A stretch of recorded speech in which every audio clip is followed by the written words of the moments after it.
Is today Monday? I'm sorry. Happy Tuesday. Happy Tuesday. I'll tell you why I thought it was Monday. Because it's September 1st. Is it September? Okay, September 1st today. I'm not totally disoriented. And since it's September 1st, I feel like it's the beginning of something. Happy kids going back to school day, at least whichever kids are going back. They're all staggering in. I don't know if it's better for the parents or the children. I could tell you one thing. It is most definitely better for the children.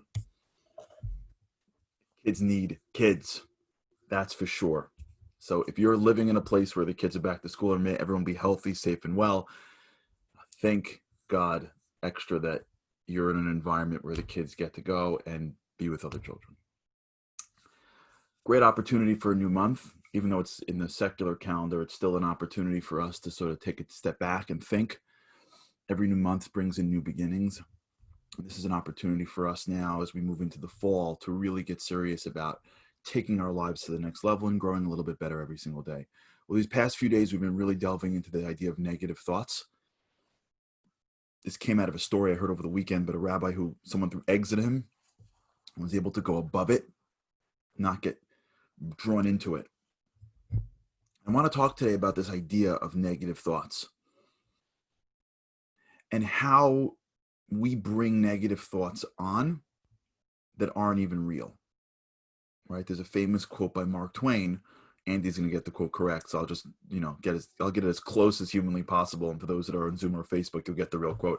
It says, "I've suffered many tragedies in life, half of or most of which have never come true." I'll see how close I got to that. I've suffered many tragedies in life, Mark Twain, most of which have never come true. And what he was getting at is the torture, the negativity that we bring upon ourselves through our minds of things that aren't even true. It's one thing to be anxious or nervous or, okay, here it is. I knew it. By the way, just so everybody knows, that was like, 30 seconds? Less. I'm an old man and have known many great troubles, but most of them never happened. That was pretty close. I'm just letting you know for the record, that was pretty close. 1910, Mark Twain. Check it out on Facebook or on Zoom. Now, what Mark Twain was getting at, thank you, Liron. Thank you, Liron. What Mark Twain was getting at is this idea that there are things that we're nervous about. There are things that we can that bring us the proper amount of tension, but there are things that we're just making up. It's not even real. It's made up in our minds. And so what we're doing is we're suffering an imaginatory problem. Now, the mind can't distinguish between the imagination and real, right? It's all in the brain. It's inside work. So we're just bringing in us a perceived reality that isn't even actual.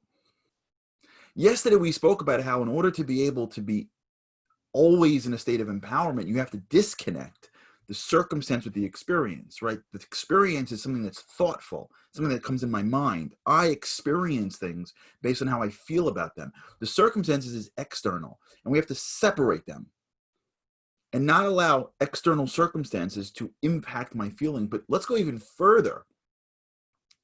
We're talking about not when the external circumstance is a problem. We're talking about external circumstances is fine.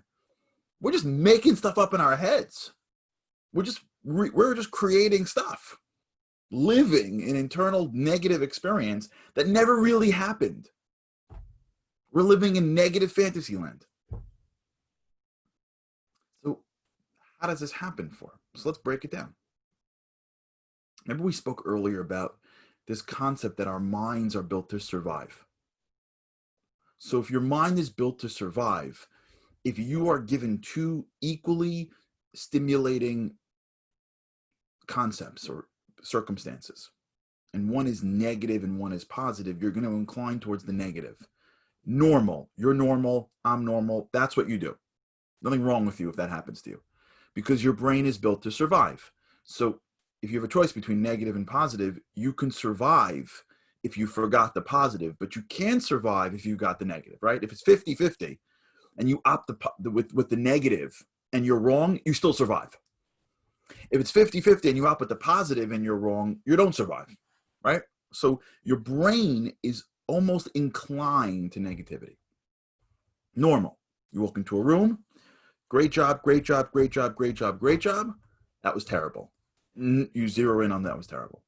The negativity creates some level of thing you have to worry about and think about, and this all comes back to your brain. That's how God keeps you alive, right? You walk down the street, this nice guy, nice guy, nice guy, nice guy, scary looking dude, right? If your brain's like, everyone's great, that scary looking dude could kill you. If your brain goes, well, how was the walk? It was scary. I mean, everyone was nice except for one guy. But at least if you incline towards the negative, you can survive. Okay? The problem is that if you don't upgrade your brain from survival to greatness, you end up taking the tools that were used, that were meant to be used every once in a while, physical survival, and you bring them into a social world where they're not meant to be used like this. Stress is good because if you're in a situation of danger and your body goes into high gear, that's a good thing. When the soldiers are in some, terrorist-filled area and they're at high alert and everything is working through the amygdala hijack, that's great because that's what they're supposed to be. That the body is supposed to be acting. But if every time you had any stress, you're using the same amygdala hijack, it's chronic, it's a problem. If every time you speak, you're feeling the same way that a soldier feels when he's walking around in a dark alleyway, you'll that chronic stress, and then that's when your heart starts going. It's a whole deal. So the problem is not having negative emotions. The problem is not knowing how you transfer them into everyday life. Because in everyday life, you're not at threat. You're not playing for your survival. But you and I have to teach ourselves how to convert what is a very healthy way your body looks at the world, which is keeping you alive, and how most things that you're going through in life are not for your survival. But unless you upgrade your thinking, your brain only has the survival, right? Your brain only knows what it's programmed with. You have to reprogram the parts of your mind as you get into regular life, because it should not live off the same principles as the more raw way of living your life. We're not fighting a war every time we walk into a synagogue or into a bar mitzvah or down the street. We're not battling for our survival every time we walk into work or see our families.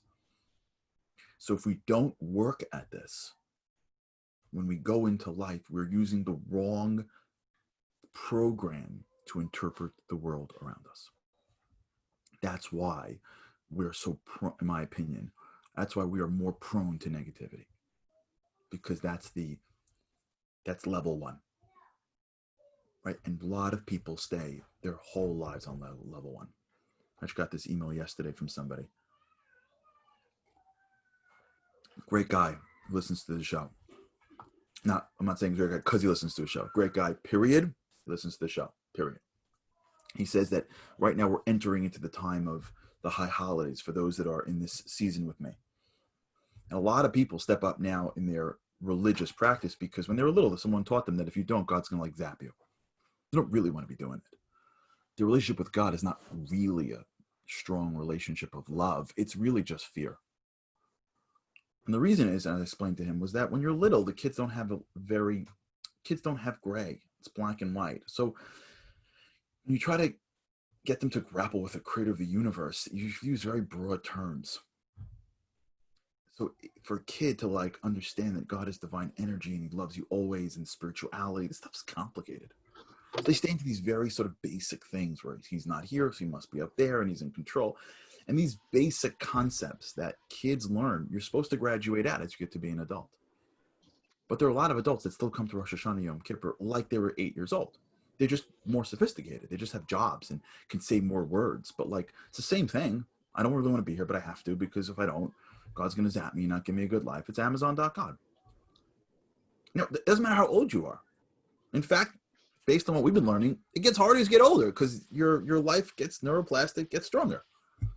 You think people that are older are more evolved emotionally? I don't know. It depends. If you're working on your emotions, then you are. But if you're not, you could be worse.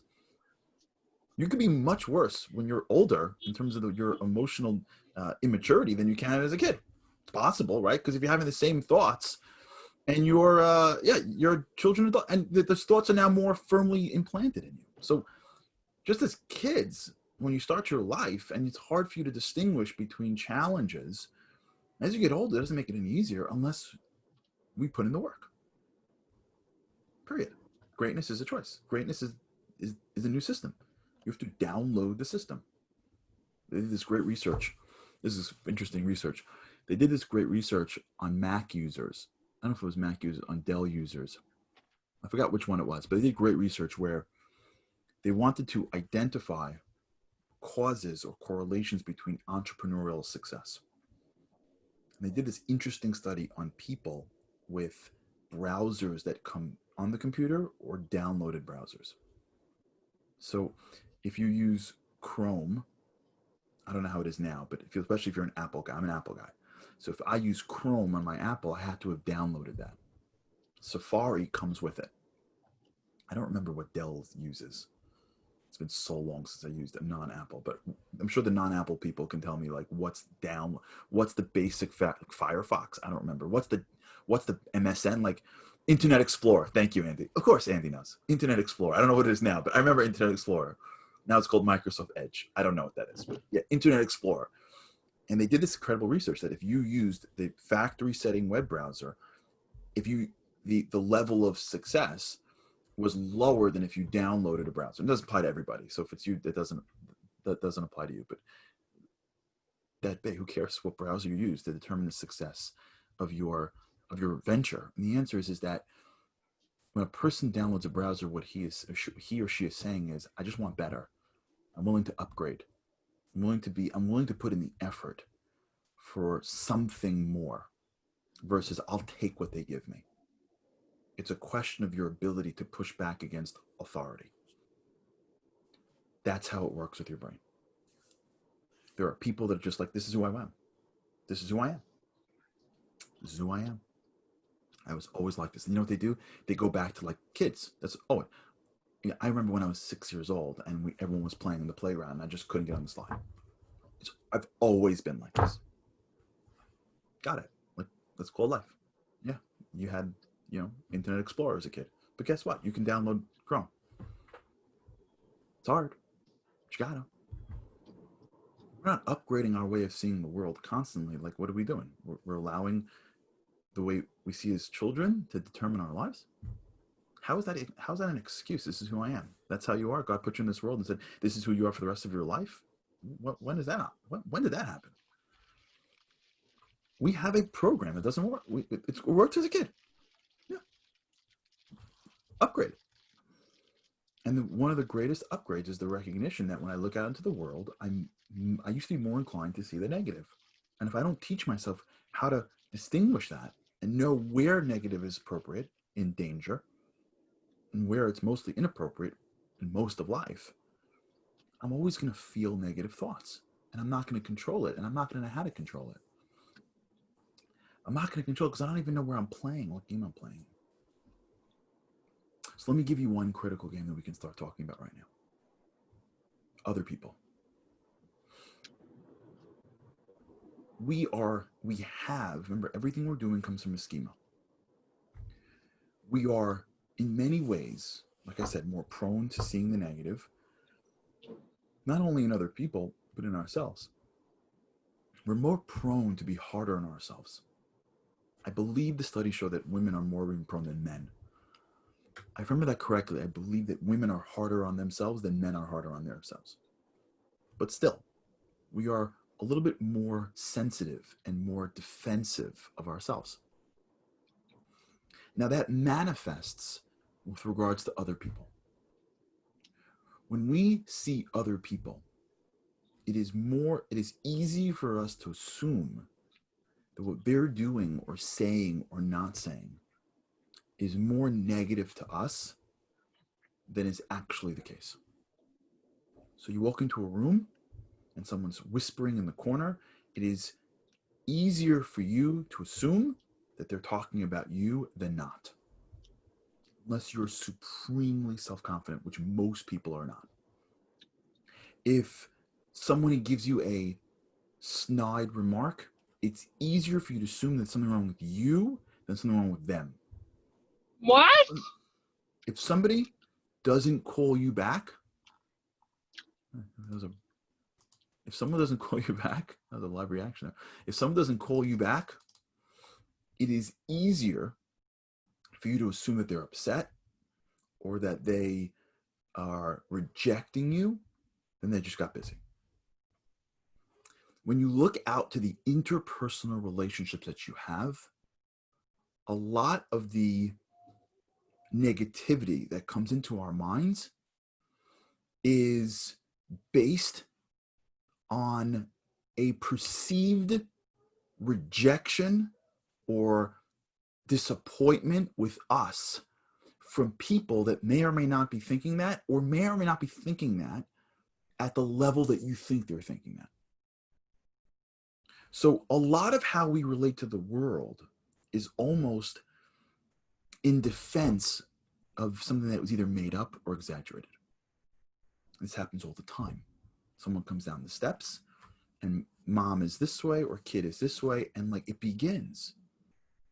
He must, she must. Husbands and wives do this all the time because usually a husband and a wife see the world in very different ways and they communicate in very different ways. So if the husband doesn't do something, the wife interprets it as the way it would be if she didn't do it, which would be clearly offensive. Guy's out to lunch. He has no idea what she's talking about. I mean, the wife forgets something that's really important to the husband. He assumes that she feels something that she doesn't. She just doesn't realize that he's super sensitive to this one area.